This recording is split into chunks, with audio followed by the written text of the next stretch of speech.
Hi everybody, I'm Eric Fredrickson, and I'm thrilled that everybody came here today. I have some notes. I want to just quickly do an introduction. I have to look at notes because sometimes when you know someone for a long period of time, you have to go check and see what their really most current title and all that kind of stuff is. I've known Gerry for a long time. I think you're going to enjoy his talk here today. Gerry he's an assistant vice chancellor in the Cal State system. He's got a lot of responsibilities and lots of duties as assigned on top of that. Yeah. He is also the executive director of MERLOT, and that's sort of the primary reason I wanted him to come here and share a little bit about that activity. And so I'm going to quickly turn over to Gerry. And thank you very much for coming today. Appreciate it. Thank you, Eric. It's a pleasure to be here. I'm from Long Island, so it's great to be back here in New York. My grandparents had a farm in Oneonta, so I spent lots of summers up in upstate New York. Got a beautiful campus here too. And I'll tell you, you're really lucky to have Eric. He's just terrific. All right, let me say that again. Eric, he's really, thoughtful, visionary, and it's been a pleasure working with him. He really is a national leader in many areas. Probably none of it's related to what you're doing here, though. Okay. Eric asked me to come here and talk with you a little bit about MERLOT, which stands for Multimedia Educational Resources for Learning and Online Teaching. And in California, one of my departments is in Sonoma County, and guess what? That's kind of how we came up this. And we've been around 17 years, going on 17 years. And my job here is to give you a gift and not a burden, all right? Don't you like that? And that's some of the big challenge when it comes to technology. And I was just talking to Heidi about, putting a course in accounting online.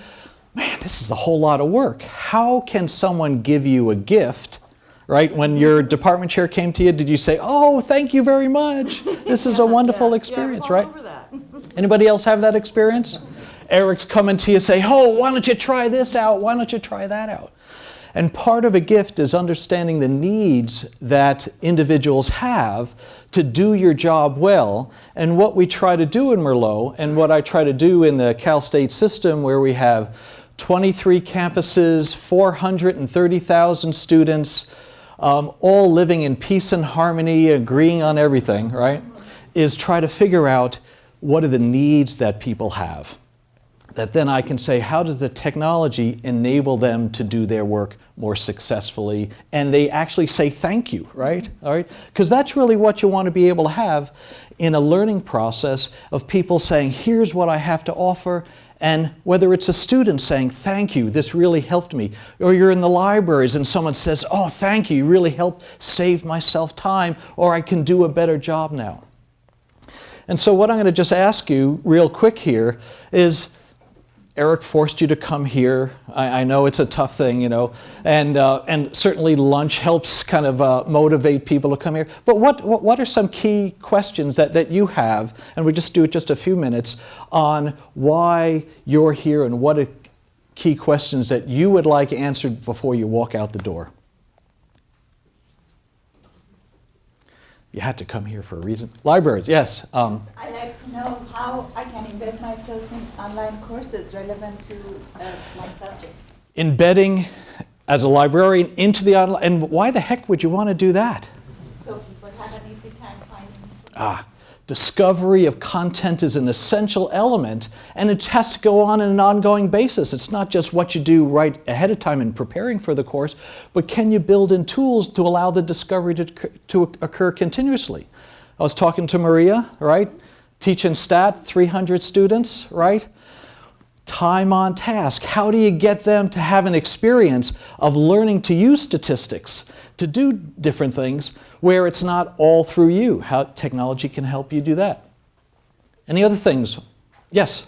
Well, Dave Miller and I teach a course on online teaching and learning. Uh-huh. We realized that one of the important things for people who want to become online instructors is figure out how they can use what's already there in the most efficient way. And so we can be vehicle to help people do that if you learn more about this.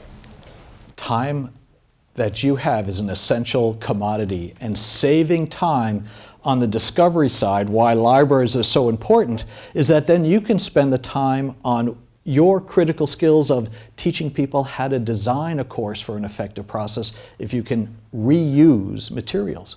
And there's tons of materials out there, but the question is, why don't you just go to Google to find everything?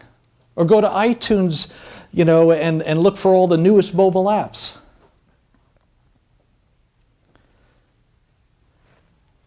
Why don't you just do that? Do you think there are educational standards or what's good for how we teach, which is a little bit different than what are the relevance rubrics that Google uses to determine what's at the top of the list, right? And that's, I think, an important element around what MERLOT is. It's just not a web resource you go to find stuff. It's a community of people who are curating the educational content right for higher education. We also have materials in the K-12 side. We have stuff in the professional schools as well. How you do this, okay? And always trying to figure out what's so important to you. Are these things that are important for you folks? Workload, save you time, right? And then how do you make sure you have the quality of stuff? And that's what I'm going to focus in for you here. There are other aspects about MERLOT and its resources that you have. One, they're all free, right? That is no cost. And when you're in, for example, California, when 30% of our 430,000 students get enough financial aid to cover their tuition and books and supplies, the cost of textbooks becomes a huge issue and barrier for their successful completion. We have some campuses where 85% of our students are on financial aid. And so if people don't have content, how can they be successful in their learning, right? So looking at your institutional context, so I'm going to focus in on workload and quality. Would that be nice if I can save you time, right? Now, what I'd like you to do is everyone pull out your biomechanical personal response systems. You have those? Go your hands, right? So every once in a while I'm going to ask you to say, all right, was that useful? And you go this, nah, that really was a waste of time, all right? Or do you want more of this? I can go in more detail. You go this, this, and this, all right? All right, now I'm going to start off with a broad description of open education resources. How many people have heard of open education resources? Okay, good, all right. And there's all different types. You got modules that are out there. And a lot of what MERLOT is are units, study units, learning units that allow you to construct your course in a simple way that you can put your institutional and educational context around it. There's lots of little simulations out there. Anybody in physics here? Physics? No? Okay, all right. Well, we're going to actually, we're going to teach a little physics. Anybody learn thermodynamic equilibrium? Was that ever exciting for you? Long time ago, right? Okay. Now, was this more of your experience or your students, right? If you say, okay, now let's read through this, stuff like that. Well, guess what? Out in the world, buried someplace on the web, are these really cool simulations. And so what I'm going to do is I'm going to pull one up. Yep. Here it is. Okay. So here's a simulation, and we're going to talk about thermodynamic equilibrium. So, and I'll just, on the right-hand side here, what do you see? Excitement. Right, some molecules, they're kind of moving a little slow, the thermometer's down. On the left-hand side, they're moving fast, right, high temperature. Yeah? You have a question? Right-hand side, left-hand side. So you're Oh, I'm sorry, yeah, right. Okay, right, right, you got it, okay. So on your right-hand side, moving around fast. Okay, great. I'll make sure I take your perspective there, right? Now, so here we have two cells. Now with a simple click, I can just go, I'm going to open up the door, and I'll count to 5. 1, 2, 3, 4, 5, and close it, right? What happened? Diana? Right, Deanna? Deanna. All right. Oh, yeah. Yeah, well, I guess that you let some of the heat over to the other side. I let some of this stuff into the, so I was kind of pushing them in, When you open the door. right? Some of the heat over. All right, so you had different changes, right? Did you see the temperature drop down a little bit? This one went up. There's 86 molecules on the right side, 114 on the left side. You saw a change in speed.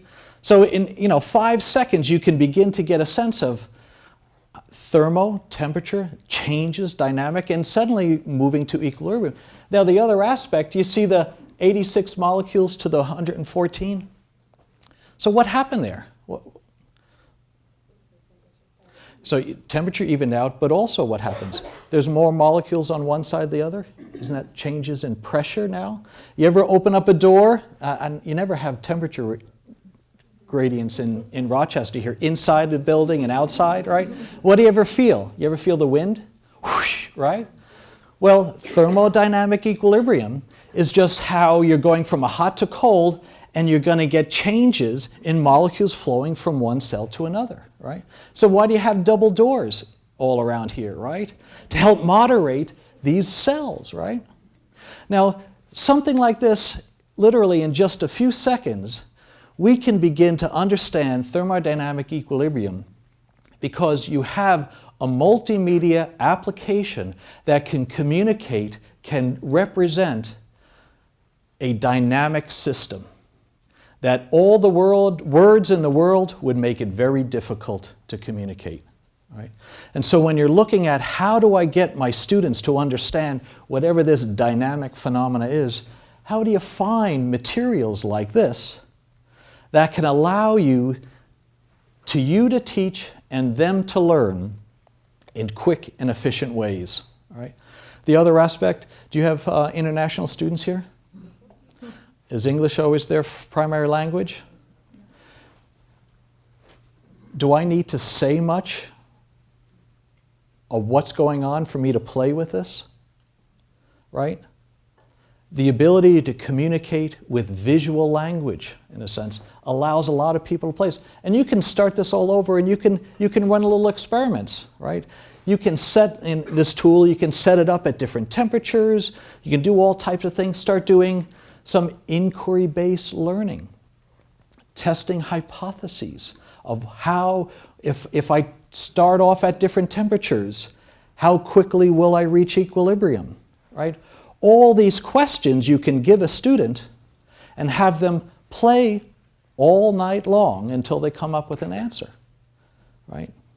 So this is some of the value of some of these type of materials that are out there that can really help you get your students to learn the concepts much more successfully. Now here's a question. You say, hey, this is really cool. Maybe I can develop something like that, right? And you say, if it's already out there, why not just use it? Okay. Now let's think about, we have librarians back here, all librarians. In the CSU, I serve all our 23 libraries in their discovery tools, collections, a whole bunch of stuff. Why do you have a library? Why do you go to a library for all your scholarly materials? Don't you reuse everybody's stuff all the time? Don't you build upon other people's materials? So why do you have to think you got to build it all yourself when it comes down to instructional processes? Why can't you find the research that's out there on instruction and then you wrap your context around it, just like we do in our scholarship, right? So how do you find the tools that help you find these things, easily share it with other people, and so you can spend your time on the design of the course rather than the construction of the content? And that's what we're trying to do in MERLOT, is trying to make it easy for people to find these online learning resources that you as an individual can incorporate into your teaching and learning most easily and effectively. Sound all right? This? All right, okay. I always know, whenever you say I'm going to make your life better, you should always question it anyway, especially when they're coming from technology. and especially if it's Eric. All right, oh, so you got open courseware out there. There's a lot of open textbooks too as well, and there's a new organization called OpenStax that got a lot of cool stuff out there.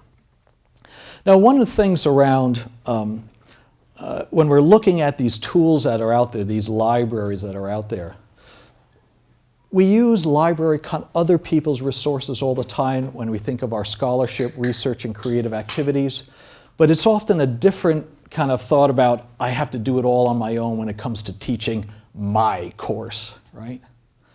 And that's really part of the shift is, how do you become part of a disciplinary community on teaching?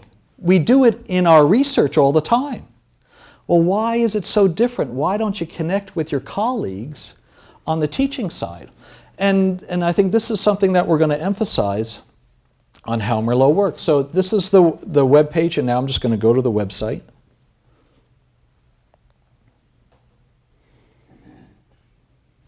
All right. So on the web page here, I got to make sure I come over here. We have, how do I find materials, search, right? There's a whole variety of communities that we work. We have some people who are in nursing, in education.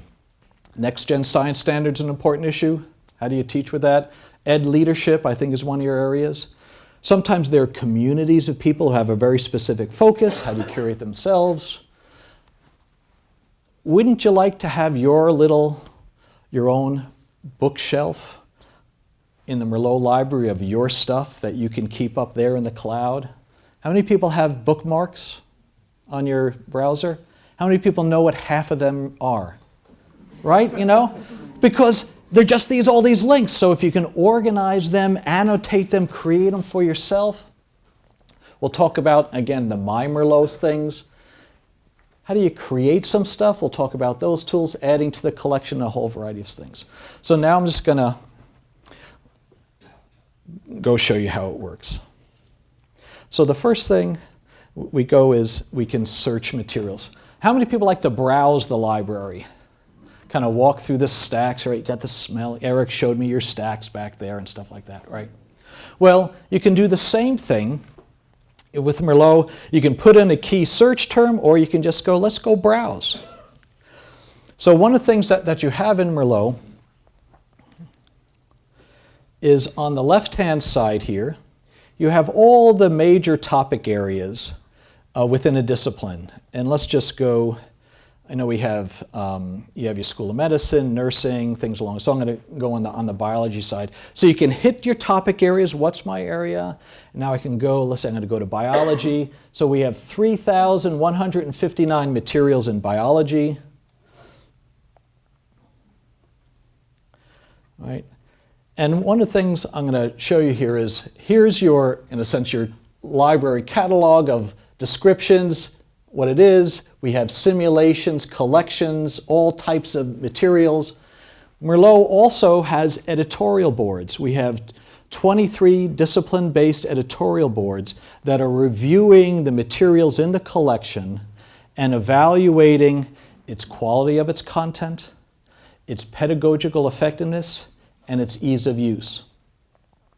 When you do a Google search to find stuff, do you have any assurance of whether it's accurate? Whether it's been well designed, or is it easy to use, right? You need members of your community to, in a sense, provide the comments, the annotations about that content. And so much of what MERLOT is, we have 42,000 materials, but we have over 112 or 115,000 members from around the world who are adding their kind of evaluation, whether they're formal peer reviews that we run by trained peer review or editorial boards. We have people making ratings about what it is. We have discussion forums where people talk about, here's how I've used it, this is what I thought about it, blah, blah, blah. Another one is called personal collections. Someone says, oh, I found this in MERLOT, I want to put it on my bookshelf, right? So I want to put it on Dave's bookshelf on Ed Leadership. Well, if a bunch of people taken it out of the library and put it on their bookshelf, isn't that a citation index, right? So you can begin, how many people are pulling that out and using it? And then we have learning exercises, which is kind of lesson plans on how could you use this in the classroom. Right?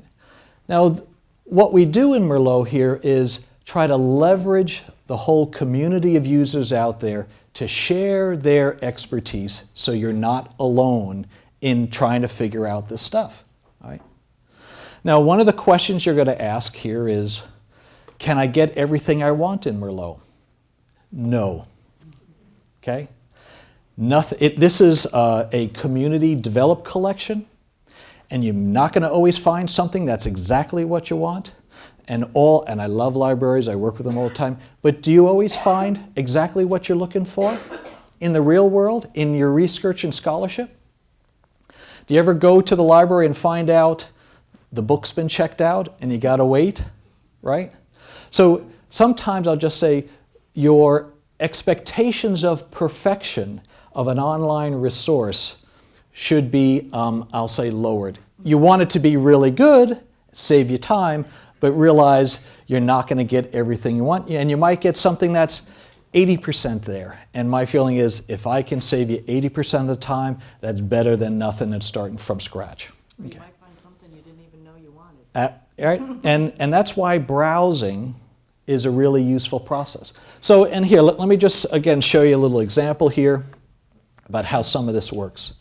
So this is a cool program, eSkeletons.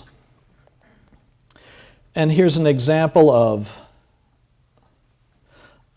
hang on.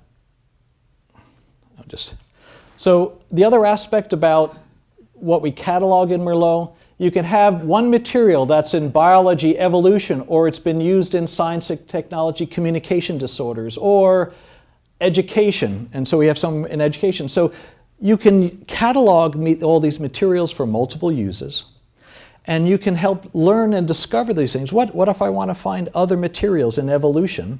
I found this one. How can I find other ones? All I have to do is click on that button, and now here are 236 materials in evolution.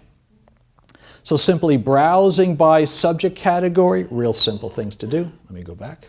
Did the person who submitted the content organize that, or did you have a librarian organize that? Right. Actually, it's the users out in the community create the library. So, but they tag this, so he just posts it? Correct. And then those people will label it as into which category it should be categorized? Yeah. Could you repeat the question? Oh, sure, repeat the question. Right. So, your name? Stephen. Stephen asked, in a sense, who added these materials into the collection? Right. No. Oh. I asked how is, so how is this catalog? Categories. Does the person that submit them do that? Yes. Or is the person that, like your 15,000 advisors or reviewers doing that for you? Actually, there are multiple layers. The first thing is basically anyone can become a member of the MERLOT community. It's free for anyone to use. And it's basically about 60% faculty, 30% students, 28%, and then we got librarians, administrators, content developers, stuff along those lines. So that community contributed in. Now, if the material, something like this, floats up to the top where editorial boards say this is good, then they, in a sense, augment that catalog record. So someone in there will say, hey, you know what? This needs to be added into all these other categories. We also have librarians who are out there. We have a library community who might say, hey, these are other things we can do. The other thing someone can say, they'll shoot a note to the webmaster and say, hey, I've used this in who knows what. And then our webmaster can augment the record. So all what, and this is, and again, we're turning everyone into librarians, right? Right?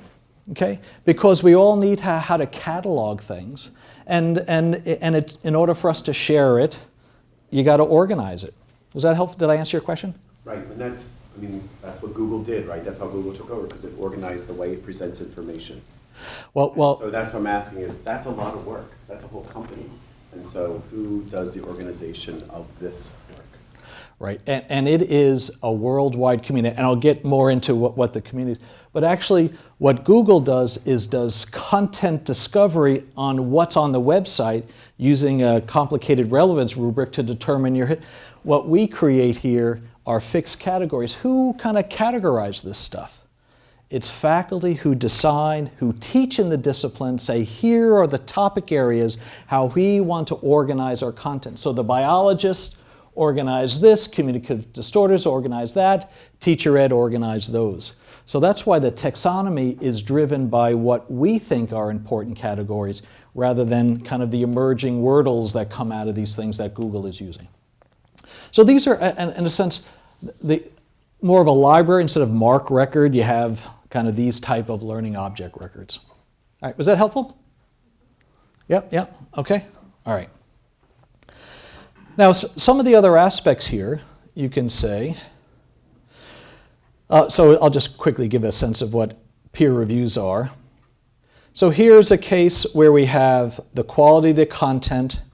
These are not theses, all right? If I'm a user, I'm trying to say, is it good on quality, well-designed, laid out, complete, accurate, promotes good application, easy to use, right? And if you're about to adopt it, you're teaching a course for the first time, these are basically the key things you want to know, right?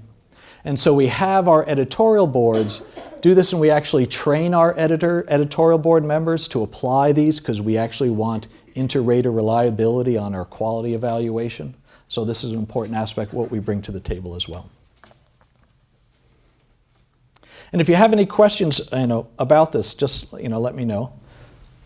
Are the ratings done by the editorial board only, or do people who use it provide feedback? Okay, so the peer reviews are done by the editorial boards. Okay, and we do it like we do journals. We send it out. We have at least 2 faculty in the discipline, experts in the field, who do the evaluation. We also have something called an editor's review. So that's every editorial board has an editor, and they do a quick review to triage it to say, is it worth peer reviewing, like an editor does in a journal. Users, all right, those are anyone out there can put their comments in. So you have students saying, hey, I thought this was really cool. It really helped me learn this. And I'll give you, here, let's just look at, so we have rating and in a sense the discussions. So here we have people in K-12, faculty, excellent site, anyone studying anatomy, all right, students, highly impressed with this site, it allows viewers to see bones, blah, blah, blah, all right? So you have all these different layers of a community of people sharing what they find value.